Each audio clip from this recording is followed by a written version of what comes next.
तर मी इयत्ता 8वीच्या आम्ल आमलारी हा घटक नाट्यीकरणाद्वारे घेतला आणि पूर्ण पालघर जिल्ह्यामधून जवळपास त्यांनी आम्हाला सांगितलं 301 व्हिडिओ होते, त्याच्यामधून आपला एक व्हिडिओ सिलेक्ट झाला। आम्ही सुरुवात केली दगडूशेठ गणपती मंदिराच्या दर्शनाने आणि अजूनही मला माझ्या मुलांना देशापर्यंत घेऊन जायचंय, दिल्लीपर्यंत मला घेऊन जायचंय आणि मी घेऊन जाईनच, हा माझा निर्धार आहे। राज्य शैक्षणिक संशोधन व प्रशिक्षण परिषद पुणे येथे 18 व 19 मार्च रोजी झालेल्या राज्यस्तरीय रंगोत्सव कार्यक्रमात पालघर तालुक्यातील 10 जिल्हा परिषद शाळेला बेस्ट परफॉर्मन्स म्हणजे सर्वोत्कृष्ट सादरीकरण पुरस्काराने सन्मानित करण्यात आले। राज्य शासनाच्या राज्यस्तरीय रंगोत्सव कार्यक्रमासाठी पालघर तालुक्यातील 10 जिल्हा परिषद मराठी शाळेची निवड झाली होती व सोमवारी 18 मार्च रोजी पुणे येथे झालेल्या रंगोत्सव कार्यक्रमात पालघर जिल्ह्याचे नेतृत्व करताना या जिल्हा परिषद शाळेच्या विद्यार्थ्यांनी आम्ल आणि आमलारी या विज्ञान नाट्यकरणाद्वारे उत्कृष्ट सादरीकरण केले होते। त्यामुळे तेथे या शाळेतील 2 शिक्षकांसह 8 विद्यार्थ्यांना प्रमाणपत्र व गौरव चिन्ह देऊन सन्मानित करण्यात आले व आज गुरुवार दिनांक 21 मार्च रोजी साप्ताहिक कोकण विकास वृत्तपत्र व विकास समाचार तर्फे यश मिळवलेल्या या मुलांचा व त्यांच्या सोबतच त्यांच्या शिक्षकांचा या 10 शाळेत सत्कार करण्यात आला। यावेळी जया सुतार या पदवीधर शिक्षिकेने पुण्यातील आपले सुंदर व भावुक अनुभव सांगितले। प्रथमतः मी सरांचे आभार मानते। मी जया सर्जेराव सुतार, जीपशाळा 10 मराठी पदवीधर शिक्षिका, तालुका जिल्हा पालघर। आपल्या पालघर जिल्ह्याचे प्राचार्य, डाएटचे प्राचार्य, प्राथमिक विभागाच्या शिक्षणाधिकारी भागवत मॅडम, तसाच त्यांचा स्टाफ आणि पंचायत समितीचे गट शिक्षणाधिकारी वाघ सर, आमच्या केंद्राचे केंद्रप्रमुख श्री वाडान सर, शाळेच्या मुख्याध्यापिका संखे मॅडम, आत्ताच आमच्या आलेल्या किनी मॅडम, माझ्या सर्व सहकारी शिक्षक आणि सर्वात महत्त्वाचा माझा विद्यार्थी वर्ग, या सर्वांच्या प्रयत्नानं माझंच खरं तर म्हटलं तर माझं स्वप्न पूर्ण झालं असं म्हणावं लागेल। कोणत्याही शिक्षकाला पुरस्कारापेक्षा जिथून आपल्या राज्याचा शासनाचं जे पाठ्यक्रम अभ्यासक्रम चालतो त्या ठिकाणी जाण्याची संधी प्राप्त होणं हे त्याच्यासाठी एक ड्रीम अचिव्हमेंट असते आणि ही माझी अचिव्हमेंट माझ्या विद्यार्थ्यांनी पूर्ण केली। मी या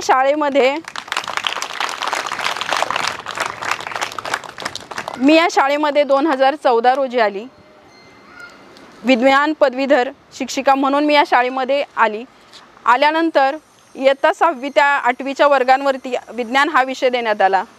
विज्ञान हा विषय माझ्या पहिल्यापासूनच आवडीचा आहे, तर या विषयामध्ये नवनवीन काहीतरी करता येईल हा माझा अट्टहास होता।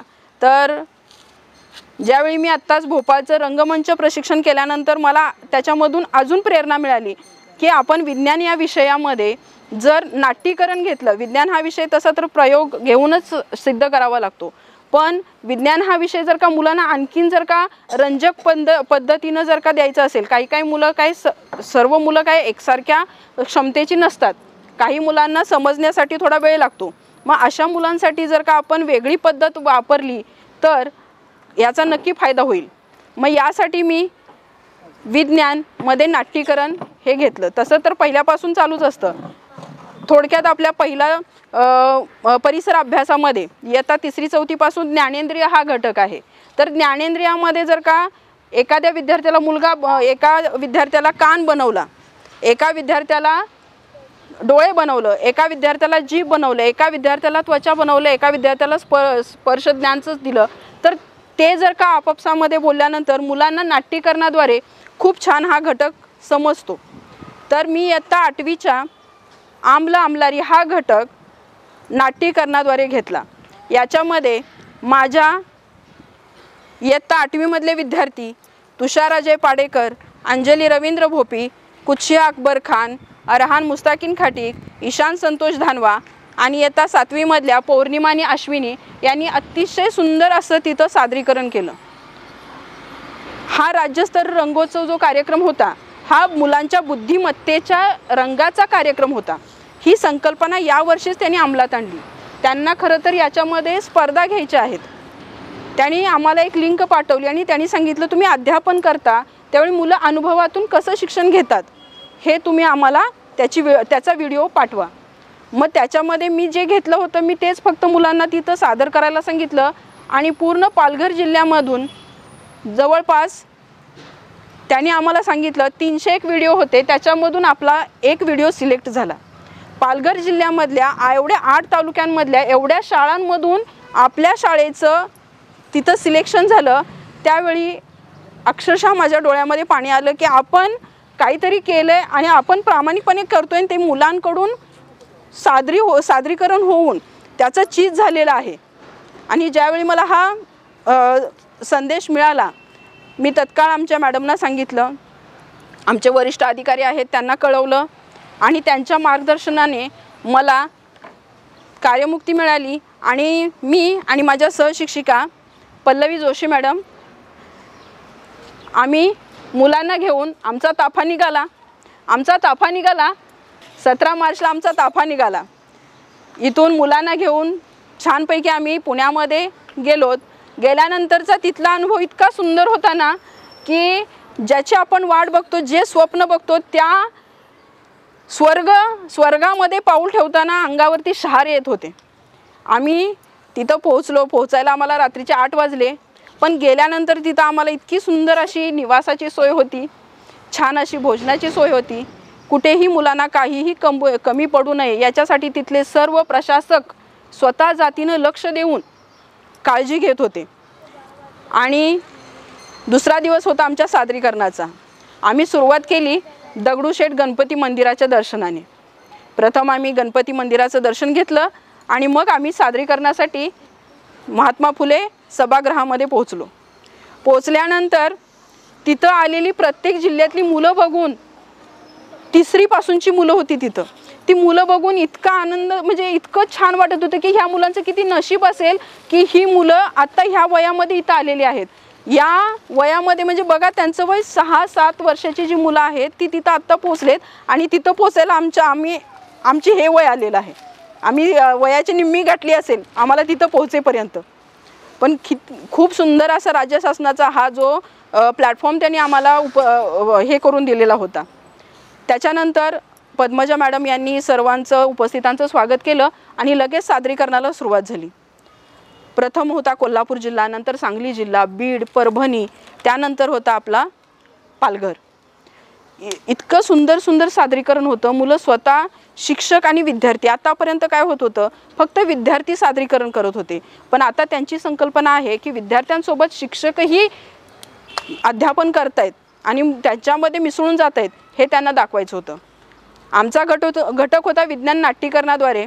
पण आम्हाला आमच्या पालघर जिल्ह्याची संस्कृती प्रथम तिथं दर्शवायची होती म्हणून आम्ही सुरुवात केली आमच्या तारपा नाचने. तारपा डान्स ज्यावेळी सुरू झाला त्यावेळी अख्खा तो जे सभागृह आहे ना ते पूर्ण असं त्यांना स्वतः वाटत होतं की आपण स्वतःहून हा तारपा करावा. आमचं ज्यावेळी सादरीकरण झालं त्यानंतर प्रत्येक तिथल्या जे शिक्षक होते, प्रशासक होते, त्या सर्वांनी सांगितलं मॅडम नक्कीच आम्हाला सुद्धा तारपा करायला. म्हणजे आमचे पाय खाली थिरकत होते. इतकी सुंदर तुमची ती पालघर जिल्ह्याची संस्कृती तुम्ही प्रथम दाखवली. म्हणजे सर्व समावेशित शिक्षणामधचा अंतर्भाव तुम्ही त्याच्यामध्ये केलेला आहे.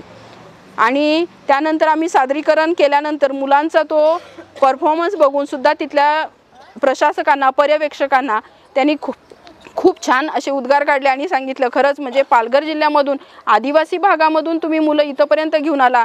खरंच नाही म्हटलं सर तुम्ही आम्हाला इथं इतका मोठी संधी दिली त्याबद्दल प्रथमतः आम्हीच तुमचे आभार मानतो. नाही म्हणाले मॅडम तुमच्यामध्ये तुमची जी तळमळ होती ती त्या व्हिडिओमधून आम्हाला दिसत होती. तुम्हाला जे सांगायचं आहे मुलंसुद्धा त्या पद्धतीनं त्याच्यामध्ये सादरीकरण करत होते. म्हणून पूर्ण महाराष्ट्रामधून 300 ते 400 व्हिडिओमधून तो व्हिडिओ सिलेक्ट झाला. म्हणजे मॅडम तुम्ही तिथंच पहिला नंबर तुमचा आलेला आहे. म्हणजे ही जी होती ना तो क्षण मी खरंच शब्दामध्ये नाही वर्णन करू शकत. आणि अजूनही मला माझ्या मुलांना देशापर्यंत घेऊन जायचं आहे, दिल्लीपर्यंत मला घेऊन जायचं आहे आणि मी घेऊन जाईनच, हा माझा निर्धार आहे. धन्यवाद.